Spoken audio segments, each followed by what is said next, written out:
Hermanos, buenas tardes, Dios los bendiga.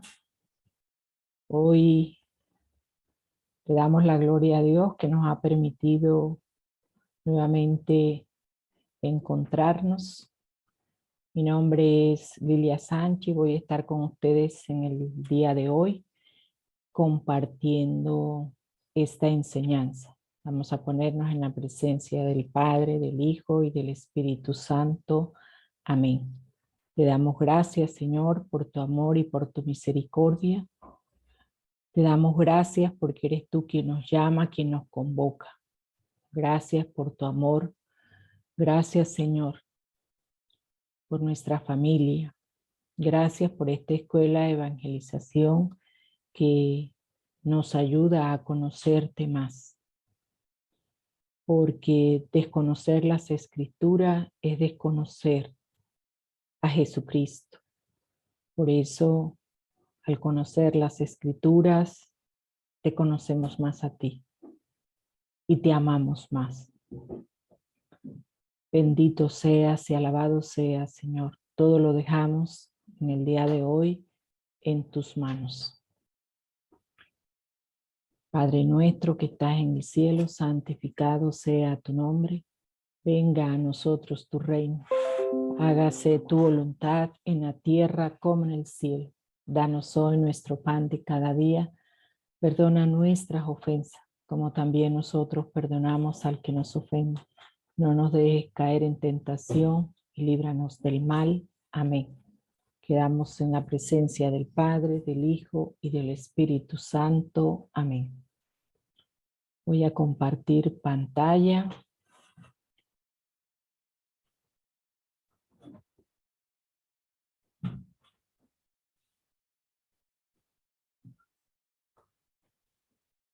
Nuevamente les damos la cordial bienvenida a todos ustedes.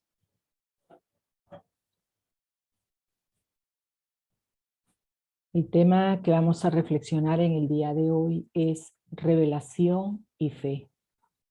Estos dos temas son fundamentales porque son el cimiento y la base. Necesitamos saber quién se reveló, por qué se reveló, para después estudiar la revelación. Fe y revelación son como dos caras de la misma moneda. Por eso lo vemos juntos, la fe y la revelación. ¿Por qué creemos? Porque Dios ha tomado la iniciativa de manifestarse. Porque Dios ha revelado quién es Él y el plan de salvación que tiene para cada uno de nosotros. ¿Qué rama de la teología estudia la revelación? La rama de la teología que estudia la revelación se llama teología fundamental, mientras que las disciplinas teológicas se ocupan del contenido de la fe. La teología fundamental se detiene en reflexionar qué es eso de creer. Ahora vamos a mirar un poco qué es la fe. La fe es una virtud sobrenatural que nos hace aceptar las verdades reveladas. Es tener una confianza absoluta en la palabra de Dios. Fe es una confianza personal en Dios y esa confianza se traduce en aceptación de lo que Él ha revelado. La fe es nuestra respuesta a la revelación de Dios, es decir, a eso que Dios nos ha hecho conocer. Pero la fe también consiste en cultivar una relación de amistad con Dios y de vivir en su compañía. Entonces, la fe es una virtud natural, es una confianza personal, es una respuesta y también es una relación de amistad con Dios. ¿Cómo se ha revelado Dios? Dios desde el Antiguo Testamento se ha revelado de muchas formas. Primero, a través de la creación. Nos dice Romanos 1, 19, 20. Lo que de Dios se puede conocer, ellos lo conocen muy bien, porque Él mismo se lo ha mostrado. Pues lo invisible de Dios se puede llegar a conocer si se reflexiona en lo que Él ha hecho.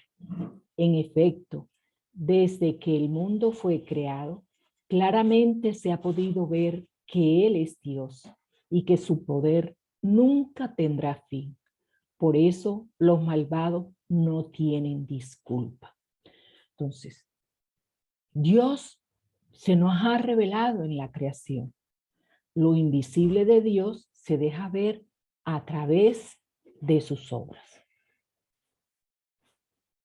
Segundo, Dios se manifestó además personalmente desde el principio a nuestros primeros padres. Después de la caída, después del pecado de nuestros primeros padres, Adán y Eva, les animó a la esperanza de la salvación con la promesa de la redención. Miramos Génesis 3:15.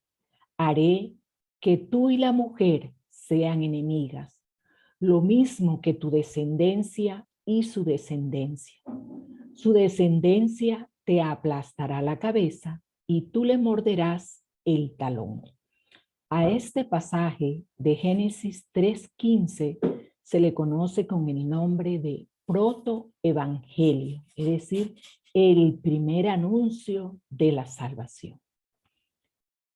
La mujer es la Santísima Virgen María y su descendiente es Jesucristo, que vino a pisotear la cabeza del mal, que vino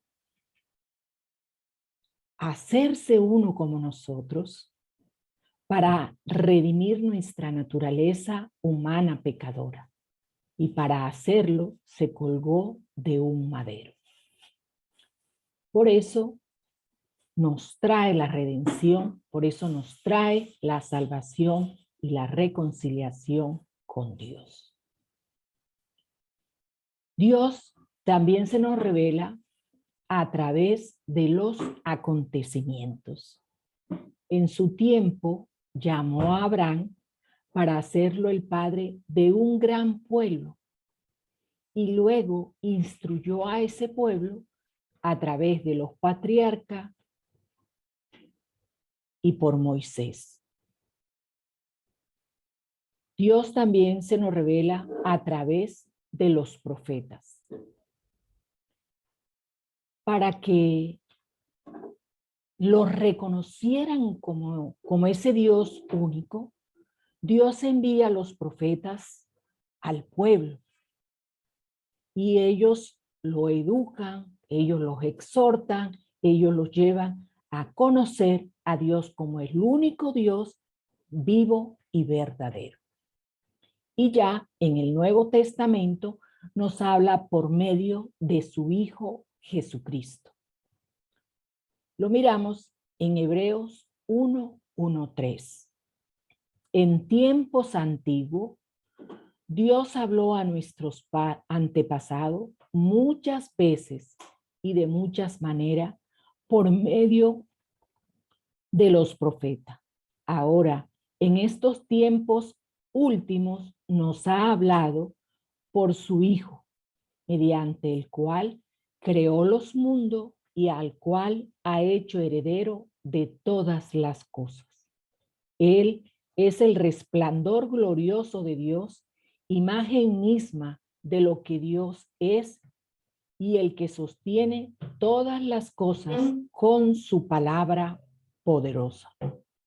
Entonces, Dios nos habló a través de los profetas, pero en los últimos tiempos nos ha hablado a través de su Hijo Jesucristo. Hoy vamos a hablar de la Constitución Dogmática Dei Verbum. En clases pasadas vieron lo que era el concilio.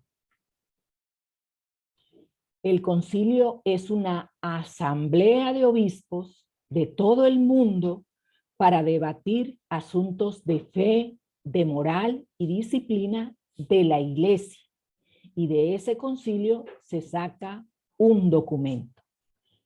Ya llevamos hasta ahorita 21 concilios ecuménicos. El último es el Concilio Vaticano II, que tiene 16 documentos.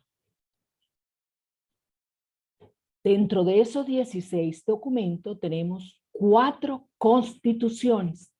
La Constitución Lumen Gentium, que tiene que ver con todo lo relacionado con la iglesia.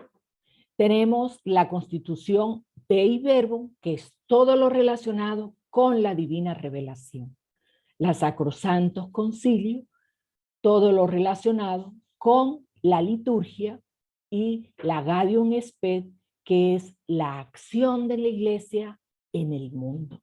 Pues hoy como vamos a hablar de la revelación, vamos a mirar esa revelación desde la Constitución Dogmática Dei Verbum. La Constitución Dogmática es un documento fundamental donde se recopilan normas de fe, es decir, donde se recopila toda la doctrina de la fe. Esta Constitución Dogmática Dei Verbum contiene la fe genuina porque es aprobada en un concilio, en el Concilio Vaticano II, el 5 de noviembre de 1965. La Constitución Dogmática Dei Verbum fue el primer documento en ser presentado y el último en ser aprobado, porque pasó por 4 esquemas. Vamos a mirar esos 4 esquemas para ver por qué no fue aprobada inmediatamente si fue el primer documento que se presentó. El primer esquema fue rechazado por los obispos porque tenía un carácter escolástico y muy apologético, es decir, muy conceptual. Y ellos defendían y demostraban los fundamentos cristianos, pero intentaban comprender la revelación a través de la razón. Por ese motivo se rechazó. El segundo esquema, no lograron los obispos tampoco ponerse de acuerdo en cuanto al tema de la relación que hay entre las Sagradas Escrituras y la tradición. El tercer esquema tampoco pasó, no fue aprobado, porque en el capítulo sobre la tradición se debía afirmar que no todas las verdades están contenidas en la Biblia.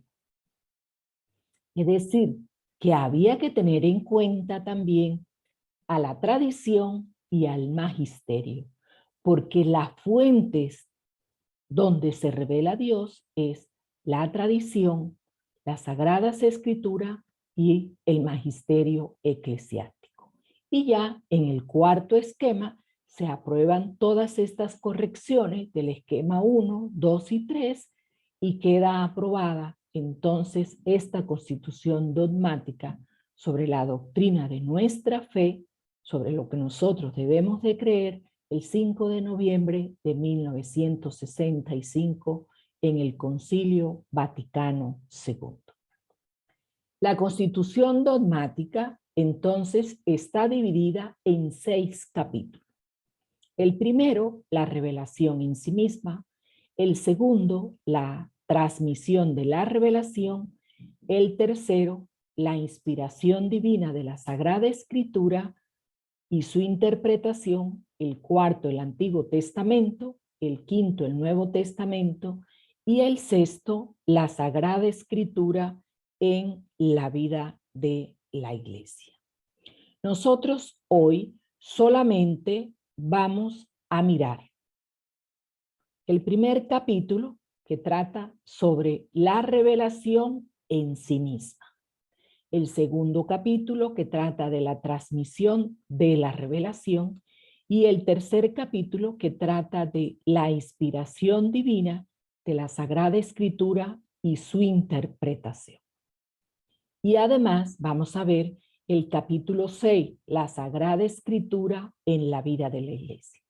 El capítulo 4 no lo vamos a ver hoy porque lo ven ampliamente el Antiguo Testamento en el segundo nivel de la escuela. Y el quinto tampoco lo van a ver porque lo van a ver en el cuarto nivel de la escuela. Entonces, Antiguo Testamento y Nuevo Testamento, entonces no lo vamos a ver hoy. ¿Qué es la revelación?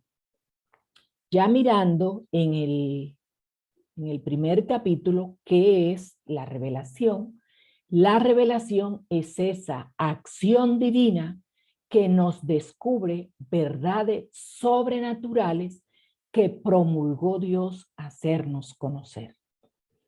Dios no se limitó en revelar algunas verdades, sino que Dios se reveló a sí mismo.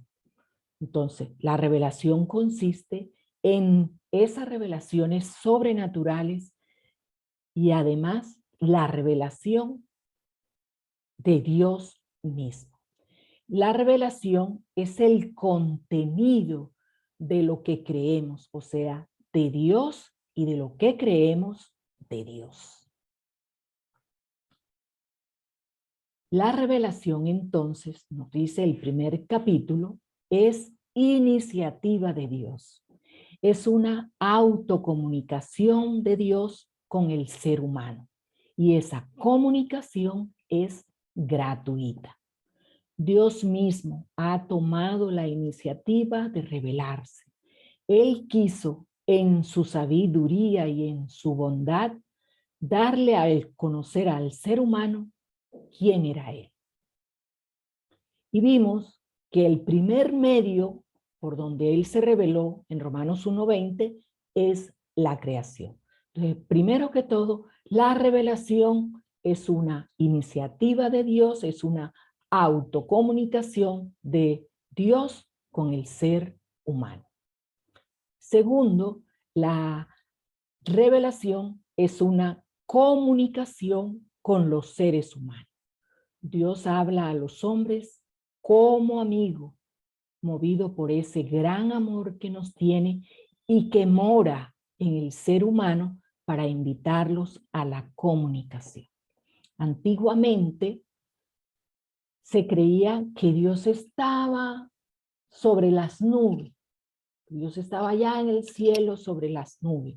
Y por eso cuando la gente oraba, miraba hacia arriba. Pero cuando Dios se hizo humano, dice la primera carta de Pablo a los Corintios que el Espíritu Santo vino a ser morada en nosotros, que nosotros somos templo del Espíritu Santo. Pero si Dios, que es uno, en tres personas distintas, pero un solo Dios verdadero, que es Padre, que es Hijo y que es Espíritu Santo, quien habita en nosotros, quien mora en nosotros, es Dios. No solo el Espíritu Santo, sino Dios. Padre, Hijo y Espíritu Santo. Y esa morada nos invita a tener esa comunicación con Dios. Es decir, mis queridos hermanos, que tú y yo ahora somos el cielo, porque Dios mora en nosotros, porque Dios está en nosotros. Nosotros somos los embajadores del cielo. Tercero, Dios también se revela a través de los hechos y de las palabras que están intrínsecamente unidas. El plan de la revelación se lleva a cabo con las palabras y con las obras realizadas por Dios en la historia de la salvación. Las obras manifiestan y confirman la doctrina. Y esas obras se dan a conocer por la palabra. Es decir, los hechos se dan a conocer por las palabras y las palabras proclaman las obras. Los hechos sin las palabras no se conocen. Si en este momento hay un accidente y hay testigos que lo vieron y ellos lo comentan, si hay un accidente y nadie lo vio, nadie lo comenta, por lo tanto, nadie lo conoce. Entonces, las obras se conocen, pero se conocen a través de la palabra. En toda revelación, los hechos y las palabras están íntimamente unidas. Ahora vamos a mirar un poco lo que es la economía de la salvación. La economía de la salvación, como se llama en el Catecismo de la Iglesia Católica, cuando nosotros hablamos de economía de la salvación, nosotros estamos hablando de lo que es la historia de la salvación, es decir, el plan de salvación. El plan que Dios tiene desde el Antiguo Testamento hasta hoy para salvarnos. ¿Cómo sabemos nosotros que Dios nos salva? Por los hechos y las palabras. Y lo podemos ver en esa historia de la salvación, cómo Jesús se encarna en la humanidad, cómo Dios se humaniza.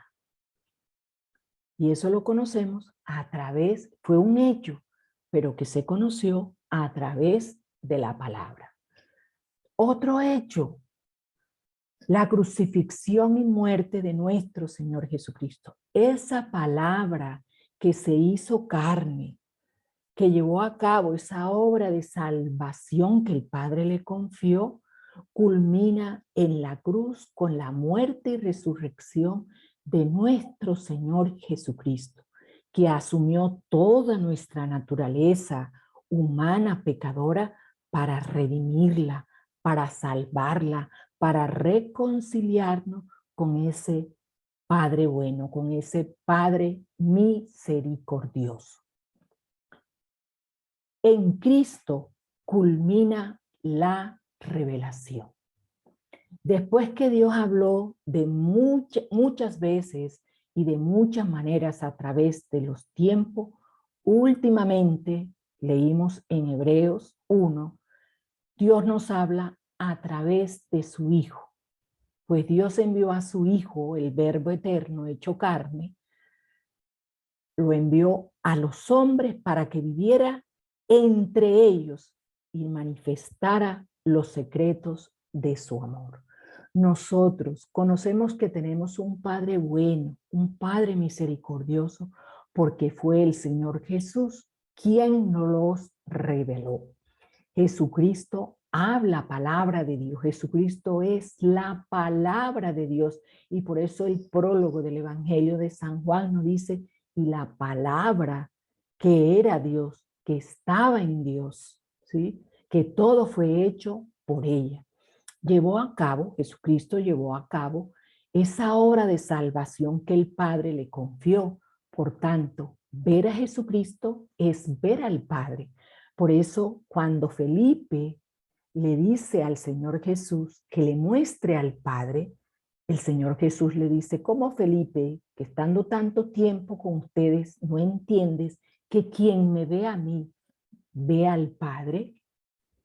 Y vemos al Padre a través de Jesucristo con sus palabras, con sus obras, con sus señales, con sus milagros, pero sobre todo con su muerte y su resurrección gloriosa entre los muertos y por el envío del Espíritu Santo. Así Jesús completa la revelación que se hizo, ese verbo que se hizo carne, que padeció, que murió, que resucitó, que ascendió a los cielos y está a la derecha del Padre y que nos envía el Espíritu Santo. Así Jesús completa la revelación. La plenitud de la revelación, entonces, mis queridos hermanos, es nuestro Señor Jesucristo. En el Antiguo Testamento solamente es un proceso para llegar a la plenitud. Y la pregunta tendríamos que hacernos hoy, ¿tenemos que esperar otra revelación? No, ya no tenemos que esperar otra revelación, porque si Dios se nos ha revelado plenamente en Cristo, ya no tenemos que esperar otra revelación, porque ya se nos ha dicho todo en Jesucristo, ya se nos ha dicho todo en Él. No hay que esperar entonces ninguna otra revelación. Dios nos los ha revelado todo en Cristo. Si nosotros estamos esperando que Dios nos hable, tendríamos que preguntarnos si ya hemos escuchado lo que Dios nos ha dicho a través de su Hijo Jesucristo. Hay dos clases de revelaciones, hermanos. Las revelaciones públicas y las revelaciones privadas. Las revelaciones públicas en la Iglesia Católica estamos obligados a creerlas. Las revelaciones privadas, que son las que se le hacen a algunas que otras personas que tienen esa manifestación de Dios, esas no estamos nosotros obligados a creerlas. Y ya no hay más revelaciones públicas. La última revelación la tuvimos con nuestro Señor Jesucristo, porque es la plenitud de toda revelación. Ahora miramos cómo responde a esa revelación de Dios el ser humano, y eso lo encontramos en el numeral 5. La respuesta a la revelación es la fe. Y la fe tiene ya muchos significados, ya lo vimos, pero también la Sagrada Escritura en la carta a los Hebreos, en el capítulo 11, nos dice que la fe es creer en lo que no vemos. Pero el Concilio Vaticano II también nos dice que Dios se revela a través de las obras y las palabras. Quiere decir entonces que la obra de Dios se ve la creación, se ve la salvación que hizo nuestro Señor Jesucristo. Cuando Dios se revela, hay que prestarle entonces la obediencia de la fe por la cual el hombre se confía total y libremente a Dios. La fe ve lo invisible, cree lo increíble y recibe lo imposible.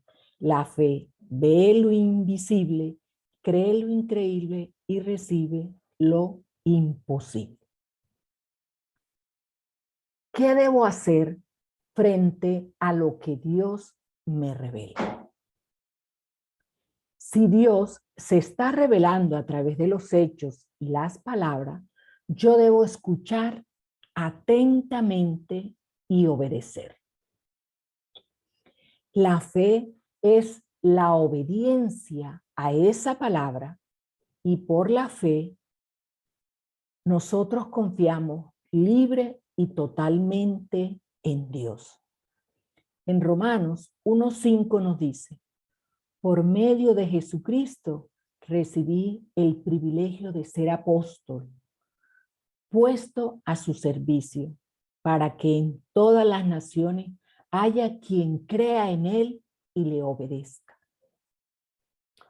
Pablo dice, recibí el privilegio de ser apóstol. Apóstol significa enviado. ¿Enviado a qué? Enviado a hablar de Jesucristo, para que las personas conozcan a Jesucristo, crean en él y le obedezcan. En la carta a los Romanos, en el capítulo 10, como desde el verso 9 más o menos empieza a decir, todo aquel que diga que Jesús es el Señor, será salvo. Pero ¿cómo lo dicen si no lo conocen? ¿Y cómo lo conocen si no le predican? ¿Y quién les predica si no hay quien les envíe? Y yo le añado siempre a Pablo, ¿y quién los envía si no se forman? Y esto que ustedes están haciendo es espectacular, que es formarse. Entonces, Pablo dice, yo soy un enviado, que estoy al servicio de la palabra. ¿Mm? Yo estoy al servicio de la palabra del Señor para darlo al conocer y para que la gente crea en él y lo conozca. ¿Qué se necesita para profesar la fe? Para profesar la fe es necesaria, primero, la gracia de Dios y segundo, el auxilio interno del Espíritu Santo. La carta a los Romanos en el capítulo 10, en el verso 17, dice que la fe viene del oír y lo que se escucha es el mensaje de salvación, es la buena noticia. Lo que se escucha es que Jesús es el Señor. Y luego ese auxilio interno del Espíritu Santo, el cual mueve el corazón y lo convierte a Dios y va perfeccionando ese corazón constantemente con la fe y por medio de sus dones. Ahora vamos a entrar en el capítulo 2 sobre la transmisión de la revelación divina. Hemos dicho, y vuelvo a repetir, las fuentes de la revelación o las fuentes de la iglesia son las Sagradas Escrituras, la tradición apostólica y el magisterio eclesiástico. En el siglo XVI, en el Concilio de Trento, fue donde se aprobó el canon. Y ya vieron que había el canon alejandrino y el canon de Jamnia. Nosotros los cristianos católicos tenemos el canon alejandrino, donde el canon es aquella lista de libros que están en las Sagradas Escrituras. Pues ahí en ese siglo un teólogo muy importante, Melchor Cano, habló de las fuentes teológicas y los lugares teológicos. Ahora vamos a hablar un poco de esos lugares teológicos. Los lugares teológicos no son acontecimientos, no son lugares, perdón. Los lugares no se refieren, cuando hablamos de lugar teológico, no estamos hablando de un lugar físico, sino que son aquellos acontecimientos que ayudan a comprender la revelación, y dentro de esos lugares teológicos están las fuentes, que son la Sagrada Escritura, la tradición y el magisterio de la iglesia. Vuelvo y repito, no es un lugar físico, sino que son acontecimientos que nos ayudan a comprender la revelación. Y dentro de esos lugares teológicos tenemos la Sagrada Escritura, la tradición y el magisterio de la iglesia. Miremos la transmisión de la revelación divina en la Dei Verbum en el numeral 7.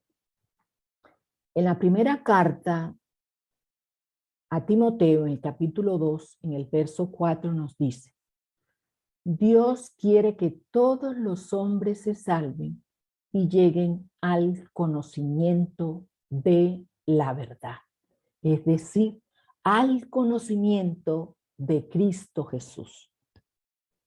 Cuando le presentaron a Jesús ante Pilato, Pilato preguntaba, ¿qué es la verdad?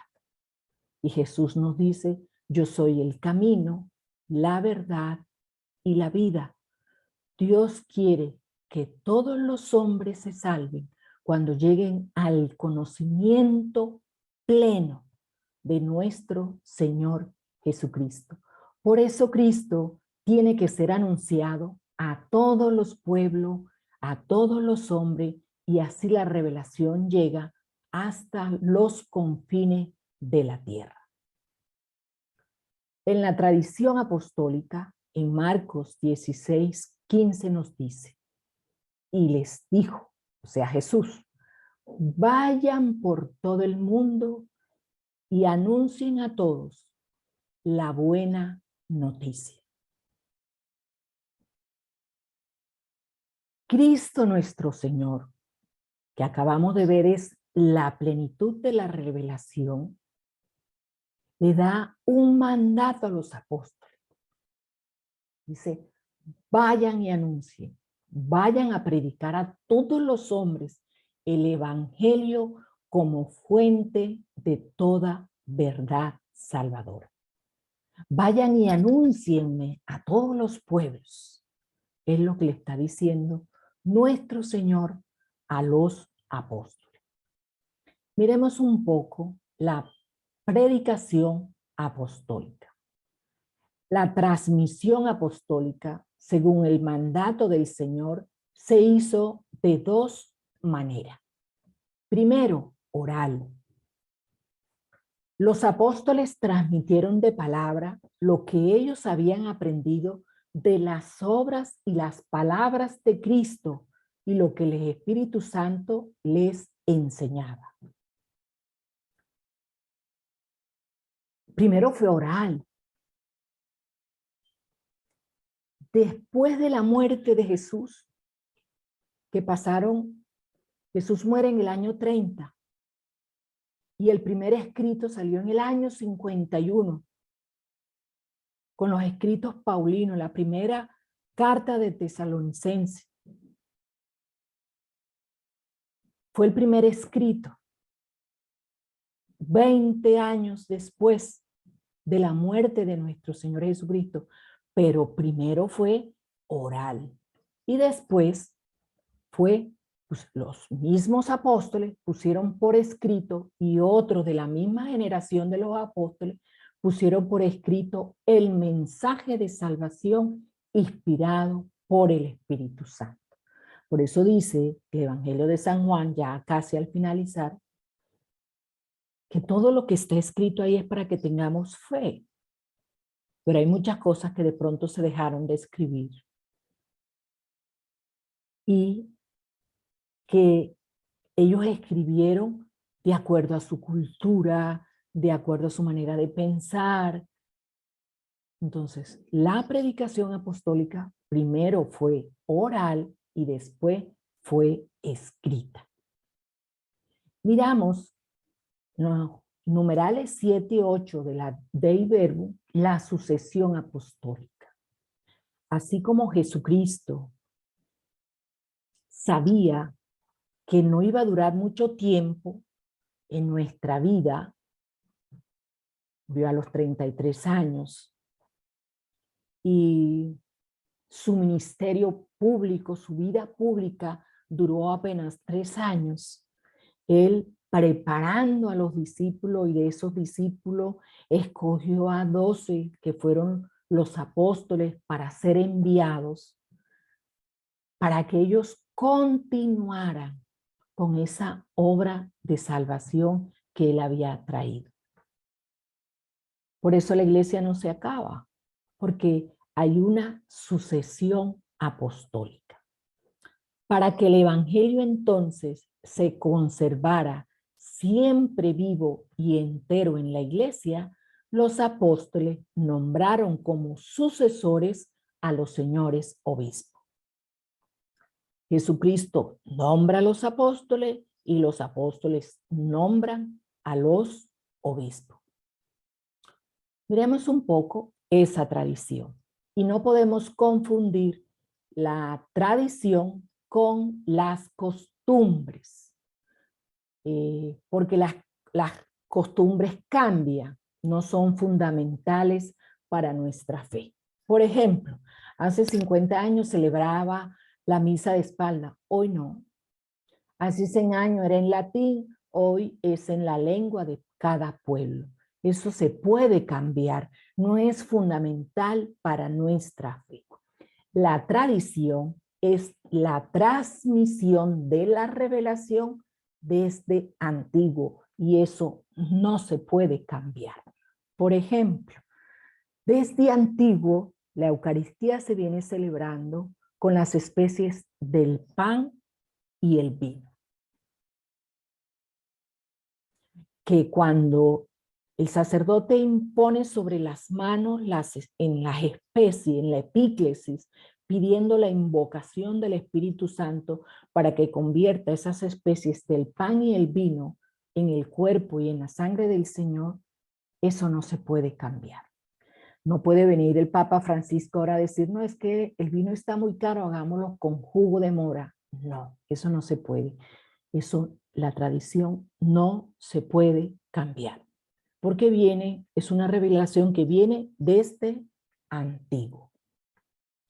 Miremos ahorita, entonces, que la tradición es esa predicación apostólica que está expuesta en los libros inspirados y que debe ser conservada hasta el fin de los tiempos con una sucesión continua. Los apóstoles amonestan a los fieles a que conserven esas tradiciones que han aprendido de palabra y por escrito. Segunda de Tesalonicenses 2:15. Así que, hermanos, sigan firmes y no se olviden de las tradiciones que les hemos enseñado personalmente y por carta. Los apóstoles le dicen a los fieles, a los discípulos, no se olviden de conservar estas tradiciones. Lo que enseñaron los apóstoles encierra todo lo necesario para que el pueblo de Dios viva santamente y aumente su fe. Nuestra iglesia, en su doctrina, en su vida y en su culto, perpetúa y transmite de generación en generación lo que ella es y todo lo que ella cree. Nuestra Santa Madre, la Iglesia, en su doctrina, en su vida y en su culto, perpetúa y transmite a todas las generaciones de todos los tiempos lo que ella es y lo que ella cree.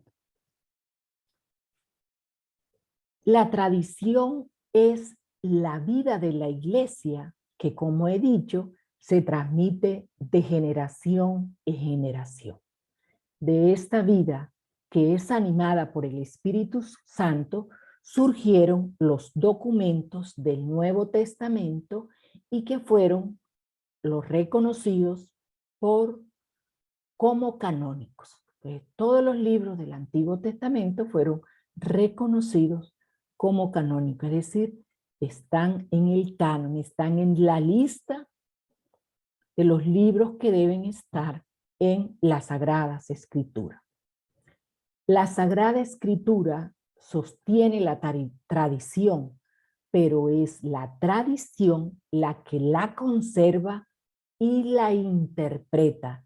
No se puede separar la tradición de la Escritura, porque la Sagrada Escritura sostiene la tradición, pero la tradición la conserva y la interpreta.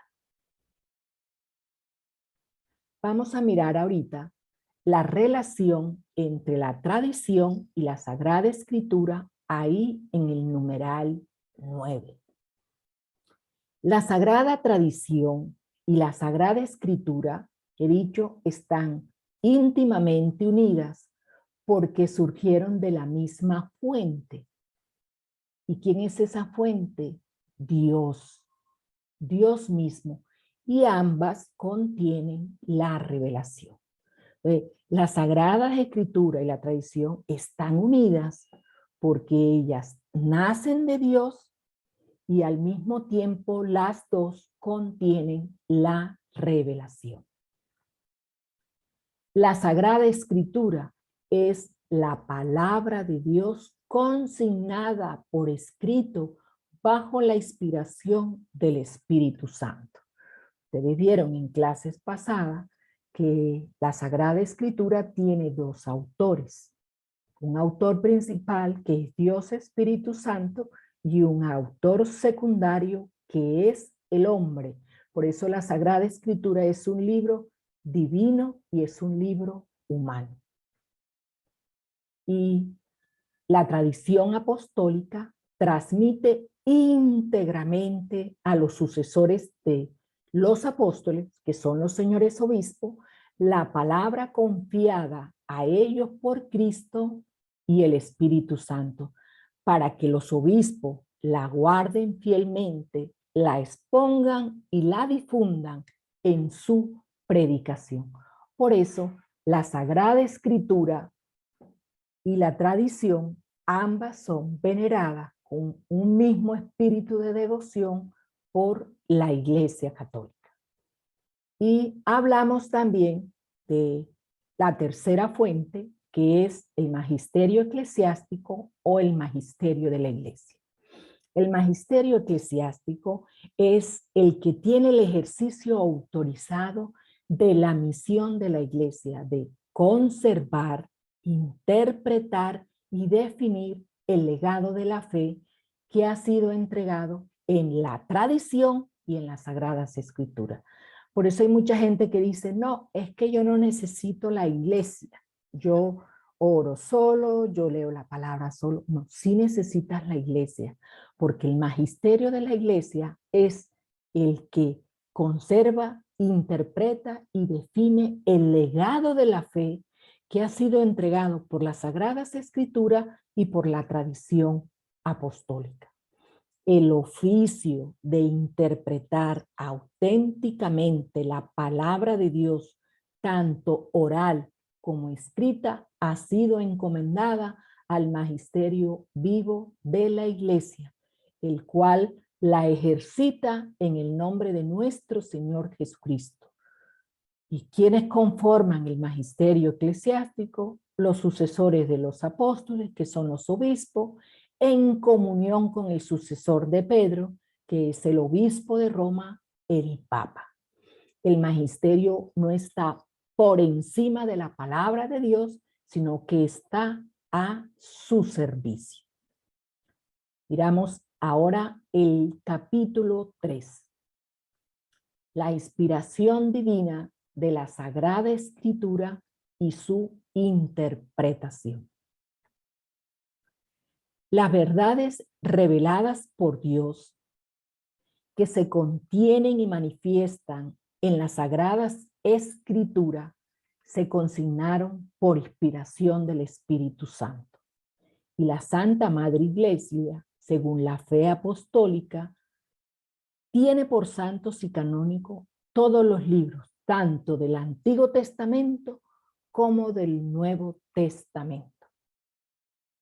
¿Por qué? Porque fueron inscritos bajo inspiración del Espíritu Santo. Es decir, tienen a Dios como autor principal y tienen al hombre como autor secundario.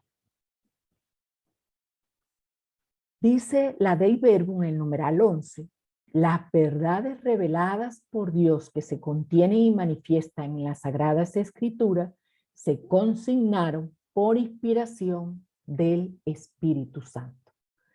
Pero en la redacción de los libros sagrados, Dios eligió a hombres que utilizó usando sus propias facultades y medios, de forma que obrando Dios en ello y por ello escribieron todo y solo lo que Dios quería que escribiera. ¿Pero qué? Según las facultades de los hombres.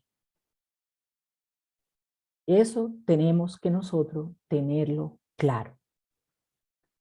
¿Cómo hay que interpretar la Sagrada Escritura? Dios habló en las Sagradas Escrituras por hombres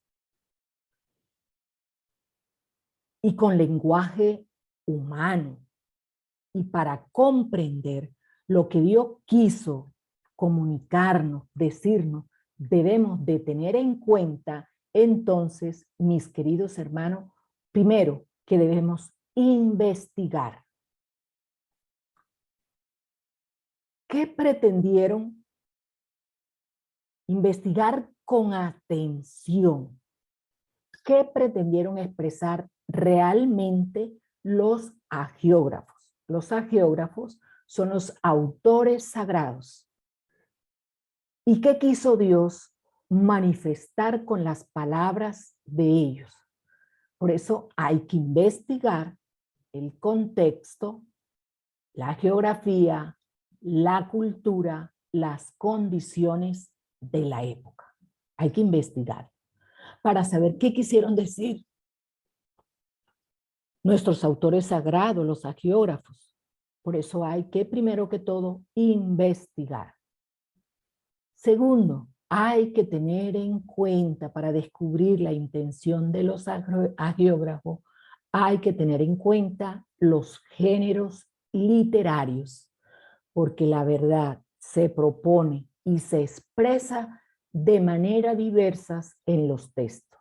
Y por eso tenemos géneros literarios, históricos, proféticos, poéticos, narrativos. Entonces hay que tener en cuenta los géneros literarios para descubrir entonces la intención de los autores sagrados. Tercero, el intérprete investiga el sentido de lo que expresó el hagiógrafo en cada circunstancia, según las condiciones de su tiempo y de su cultura, según los géneros utilizados en su época. Hay que tener en cuenta las formas nativas usadas, la forma de pensar, la forma de hablar, de narrar en los tiempos de los hagiógrafos. Cuarto, la Sagrada Escritura hay que leerla e interpretarla en el mismo espíritu que ella se escribió. Pero miremos que para descubrir entonces la intención de los hagiógrafos hay que tener en cuenta, hemos dicho, la condición de su tiempo, la cultura, los géneros literarios usados de aquella época, la manera de sentir, de hablar y de narrar de aquel tiempo. Por eso, cuando se habla de fundamentalismo, es que no podemos leer e interpretar las escrituras así como está escrita. No, porque hay que tener en cuenta todo esto. Por eso hay que estudiar, por eso hay que formarse. Y el cuarto, he dicho que la Sagrada Escritura hay que leerla y hay que interpretarla con el mismo espíritu con que se escribió para sacar el sentido exacto de los textos sagrados. Quinto, hay que tener en cuenta, nos dice el Catecismo de la Iglesia Católica, el contenido de la unidad de toda la Sagrada Escritura. ¿Y cuál es el contenido de la unidad de toda la Sagrada Escritura? Que desde el Génesis hasta el Apocalipsis se habla de Jesucristo. Segundo, la tradición viva de toda la iglesia y la analogía de la fe. La Biblia, aunque tiene muchos libros, es uno solo, pero hay que leer el Antiguo Testamento a la luz del Nuevo Testamento y viceversa. La analogía de la fe es un medio que utiliza la teología y que está en la Sagrada Escritura, teniendo en cuenta que nuestro lenguaje es limitado para definir quién es Dios. Entonces, la analogía de la fe es utilizar figuras humanas para definir a Dios, sabiendo que Dios es mucho más que eso. Ahora miramos que el Espíritu Santo es el intérprete de la Sagrada Escritura. En la Sagrada Escritura, hemos dicho, Dios habla al hombre a la manera de los hombres, con lenguaje humano.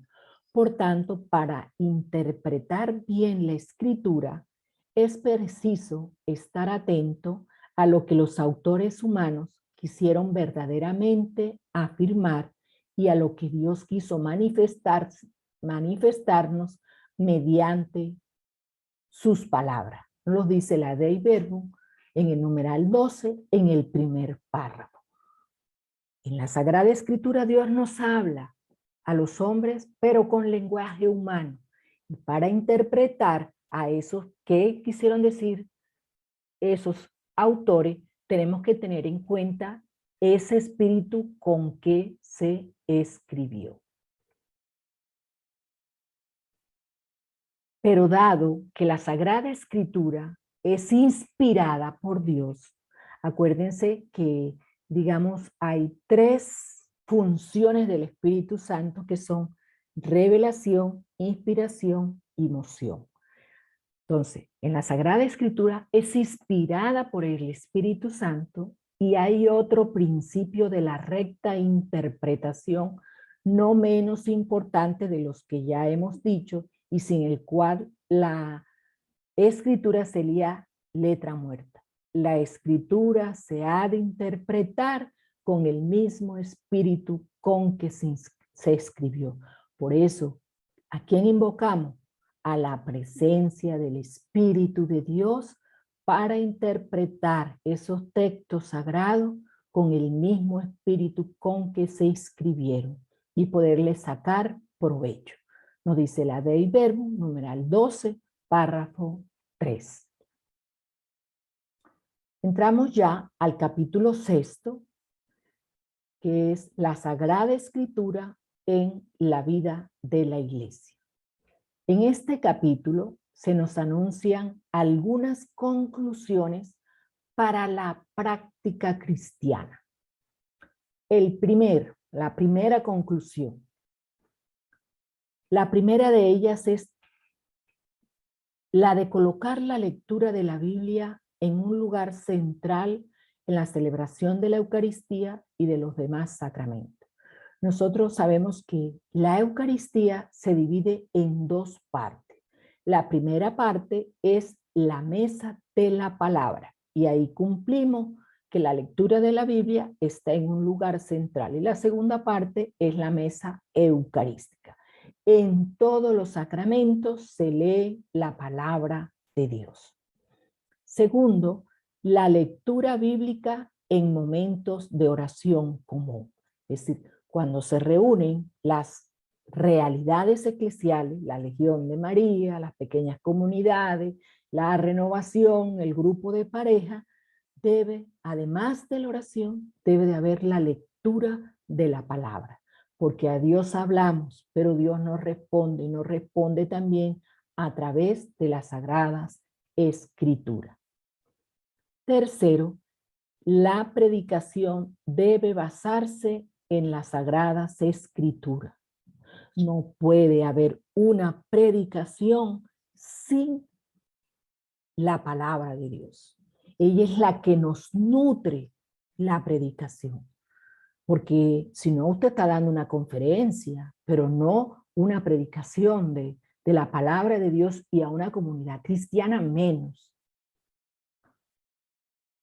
Cuarto, es necesario, por consiguiente, que toda la predicación eclesiástica, como la misma religión cristiana, se nutra de la Sagrada Escritura y se rija por ella.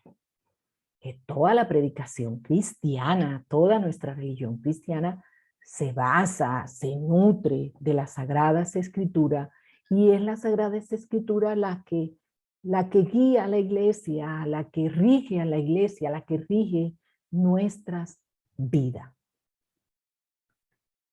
Quinto, es tanta la eficacia que radica en la palabra de Dios, porque en los sagrados libros, el Padre que está en los cielos se dirige con amor a sus hijos y habla con ellos, que es en verdad apoyo y vigor de la iglesia. Es fortaleza de la fe para sus hijos, alimento del alma y fuente pura en la vida espiritual, ¿no? Dice Dei Verbum numeral 21. En verdad es apoyo y vigor de la iglesia, es fortaleza en la fe. Cuando nosotros estamos desanimados nos consuela, cuando nosotros estamos derrumbados nos fortalece. La palabra de Dios nos alimenta el alma, pero es vida espiritual en la iglesia. Sexto, se recomienda también que se hagan traducciones bien cuidadas de la Biblia, nos dice la Dei Verbum numeral 22. Digamos que la Biblia que nosotros más usamos para estudio tenemos la Biblia de Jerusalén, pero también está Dios habla hoy, la Biblia de América, la Biblia latinoamericana. Son traducciones que son bien hechas y esto puede parecer obvio, ¿no? Pero hay que recordar que en el Concilio de Trento se puso enormes trabas para que se tradujese la Biblia a las lenguas habladas por el pueblo. Nada más se debía tener la Biblia hebrea y la Biblia griega. Entonces, cuando ya se dijo pues que para traducir la Biblia a las otras lenguas, se puso mucha objeción en el Concilio de Trento. Séptimo, se pide a los teólogos que fundamenten su labor en la Sagrada Escritura. Es decir, el estudio de la Sagrada Escritura ha de ser como el alma de la Sagrada Teología, nos dice la Dei Verbum en el numeral 24. Octavo, se recomienda a todos los católicos la lectura asidua de la Biblia. Yo sé que muchos compran el Pan de la Palabra, Minuto de Amor, y todos estos libros que nos ayudan, y eso está bien. Pero cada uno de nosotros tenemos que hacer nuestra lección divina, cada uno, a nivel personal, porque acuérdense que la lección divina es el ejercicio personal de la escucha de la palabra. Entonces, ¿cómo respondo yo luego a esa palabra? Entonces, por eso se recomienda la lectura asidua de la palabra de Dios. Noveno, el Santo Concilio exhorta con vehemencia a todos los cristianos, en particular a los religiosos, a que aprendan el sublime conocimiento de Jesucristo con la lectura frecuente de las divinas escrituras. Porque se dice que el desconocimiento de las escrituras es el desconocimiento de Cristo, nos dice la Dei Verbum numeral 25. Si nosotros queremos conocer al Señor, lo tenemos que conocer a través de las sagradas escrituras.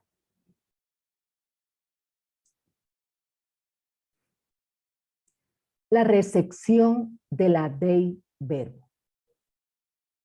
Aunque hoy nos parezca casi increíble, hace 50 años leer la Biblia era algo propio de los protestantes, no de los católicos. El cambio radical que hemos vivido en esta materia en los últimos siglos es resultado de una buena recepción de la Dei Verbum. Cierto que hay muchos cambios que recorrer todavía, pero el Concilio Vaticano II ha puesto en manos de los fieles católicos una herramienta que hará más por la transformación de la Iglesia que cualquier norma o institución. Una imaginación religiosa alimentada por la Escritura nos inmerge en la historia de la salvación de la que somos protagonistas como pueblo de Dios. Es el haber acogido, como hemos acogido la Dei Verbum, y en el estar poniendo en práctica Todo esto nos ayuda muchísimo. Mis queridos hermanos, les doy la gracia al Señor por permitirme estar hoy con ustedes. Dios me los bendiga. Voy a dejar de compartir pantalla por si alguien tiene algo que preguntar. Y vamos a dejar también de grabar.